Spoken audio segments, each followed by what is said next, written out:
Hello and welcome to the Happy as Annie Tarot channel. I'm Annie and today's video is about significator cards in tarot readings. What is a significator card? How do you pick one? And what's the point? How do you use a significator card in a tarot reading? If you've been wondering that and want to learn more, this is the video for you. Welcome to the Happy as Annie YouTube channel. Let's talk about tarot. In this video about significator cards in tarot readings, I'm going to cover three basic things.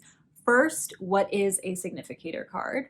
Second, I'll talk about different ways of choosing your significator card. And third, we'll talk about how a significator card even matters or helps you do a tarot reading. In other words, what's the point? Why would you use it? Okay, part one. What is a significator card? A significator card is a tarot card chosen to represent the querent or the person asking the tarot a question.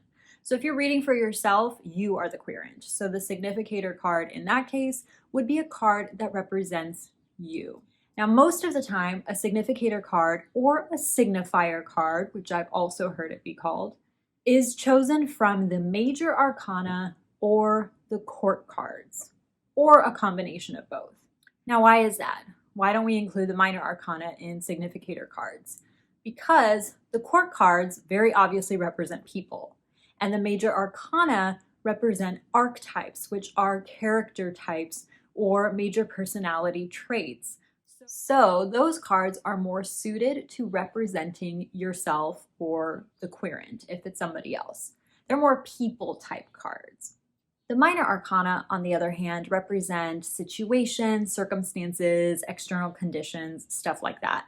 So they don't quite make as much sense for choosing significator cards. So that's what a significator card is. Its job is to represent the querent or yourself in your tarot reading. All right, part two is about how to choose a significator card. So I can think of three ways to do this that I want to share with you. The first way to pick a significator card is, if you're reading for somebody else, have them select their own significator card. So you would take out the major arcana and or the court cards from your deck, hand them over to your querent, and ask them to go through and find a card that they think represents them.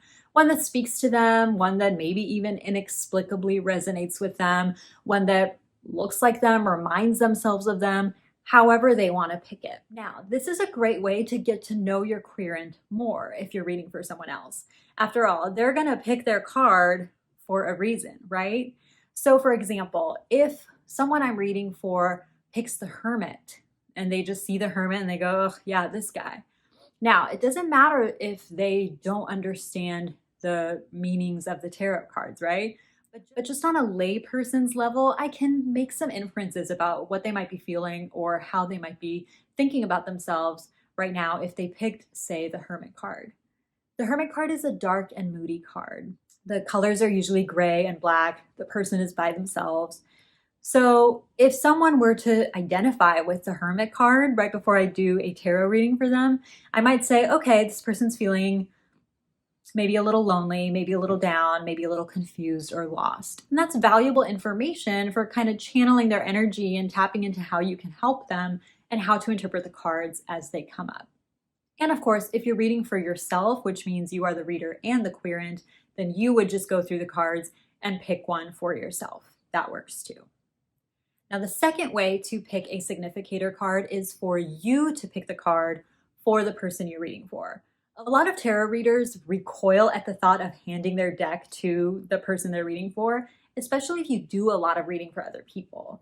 A lot of readers think, hell no, nobody is touching my cards but me. I don't need their germs and their energy and whatever all up on my cards. So if that's you, that's totally fine. You can pick a card for the querent. Now, I have one caveat for this, and this might be a little controversial, but here's my opinion. A lot of books or websites and a lot of kind of old school tarot readers have these weird kind of shallow gender stereotypical ways of picking significator cards. That is not how I do it. and that doesn't make sense to me. For example, I've read that if you're reading for a younger woman, their significator card should be a page. If you're reading for an older man, they should be the king. If they're dark-haired, then they're pentacles, but if they're fair-haired or blue-eyed, then pick cups. And that's kind of weird and old school and problematic and potentially ageist and even racist, and I don't know. I don't like it, and that's not how I do it. I think if you're going to pick a significator card for somebody or yourself, I mean, your eye color doesn't really matter to me and feel as I'm reading for myself. If I'm feeling very ambitious, ego driven, if I am a disciplined person, if I'm almost like too rigid or structured and need to be in control, I'm a youngish woman, right? But if that's me, I might pick the emperor to represent me, because what I just described is hardcore emperor energy. So I'm not going to pick a Queen of Pentacles just because I'm a dark-haired woman or something like that, if that's not really resonating with the energy I'm bringing into the reading. So that's my 2 cents on that. But of course, you can pick your significator card however you want. This video is meant to present all the different ways and the way I think is best. Which brings us to the third way to pick your significator card, which is to not pick it consciously or deliberately, but to rather draw it at random, which is kind of what you would normally do in a tarot reading anyway. Now, I would still pick from the major arcana and court cards. I would just separate those from the deck, shuffle them up, and then randomly draw from there. Now, this is a good way to pick significator cards if you believe that part of the intuitive or random draw of tarot cards is that randomness is actually getting to our authentic, honest kind of conditions, rather than what card I would like to say I am, or perhaps what my ego thinks is happening, which often is different from what is actually intuitively happening. So for example, I might say, ooh, I'm the Queen of Wands because I love the Queen of Wands. I aspire to be her. Sure, I might be her, but maybe not quite. Maybe in this moment, I'm more of the Hermit. Something like judgment or death or something represents me more, right? So if that's you and you think, I don't want my or my client's ego to get into this like silly kind of vain selection of a significator card, then I suggest picking it randomly from the major arcana and the court cards, because the card that comes up is a surprise and really valuable information sometimes too. And finally, how do you use a significator card? What's the point? What role does it even play in a reading? What's the difference if you use one or not in a tarot spread? Now, I'm going to show you a tarot spread that uses a significator card, and I'll kind of talk you through how having that significator card can add more layer and nuance and interest to a reading. Now, you can absolutely do any reading without a significator card, but I'll show you how it literally works in a reading, so that way you can kind of see it in action and decide if this is something you want to try for yourself for certain readings or not. You ready? Let's do a reading. All right, so here's my Rider-Waite-Smith tarot deck, and to pick a significator card, I'm going to take out my major arcana cards. Now, like I said, you can use major arcana and or court cards. I like the major arcana as significator cards or signifier cards, so I'm going to separate those first.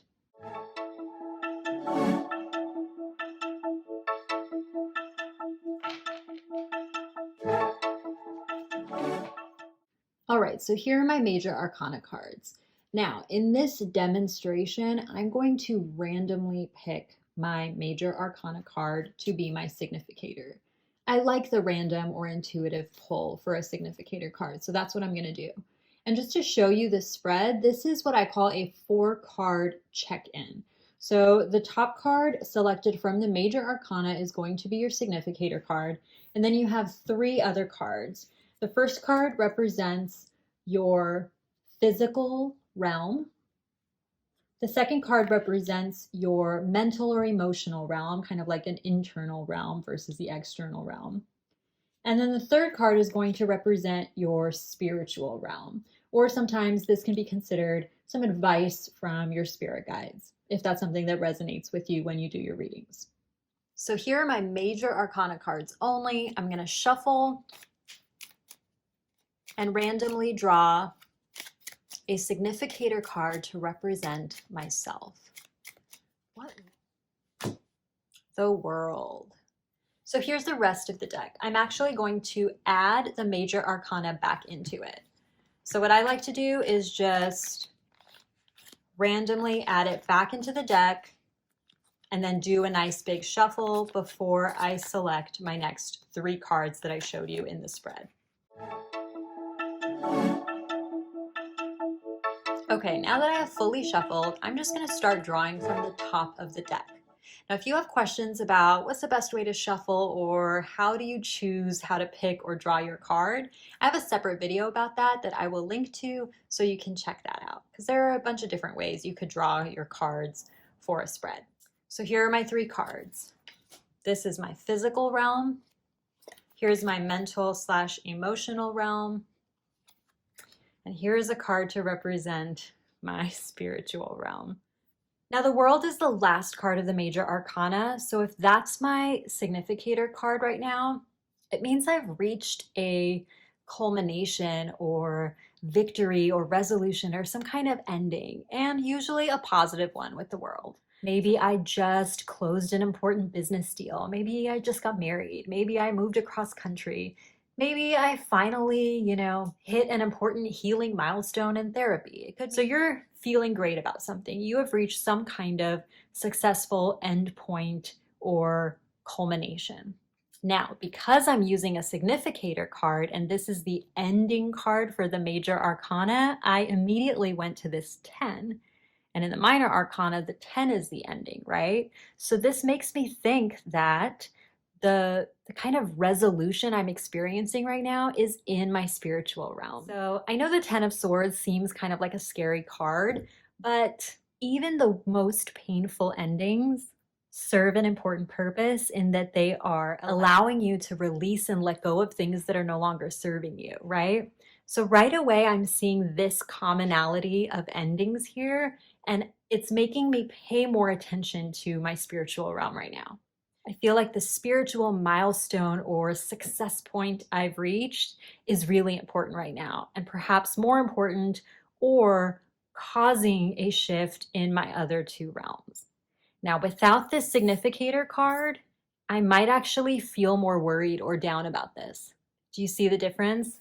But with the significator card, the world card is putting this into better perspective for me. Let me give you another example of how a significator card might play out in a reading. Okay, for this next example, let's say I deliberately chose the star. I went through and I said, you know what, the star is really resonating with me right now. I am all about being my authentic self. I'm working really hard in my art and in my work to be really vulnerable and open to potential criticism or judgment. That's really held me back in the past, but I'm trying to fight that, and I'm all about channeling my inner star right now. I'm going to shuffle my cards and pick the other 3 cards in this same spread at random. And I'm going to show you another way the significator card can help add layer or nuance to your reading.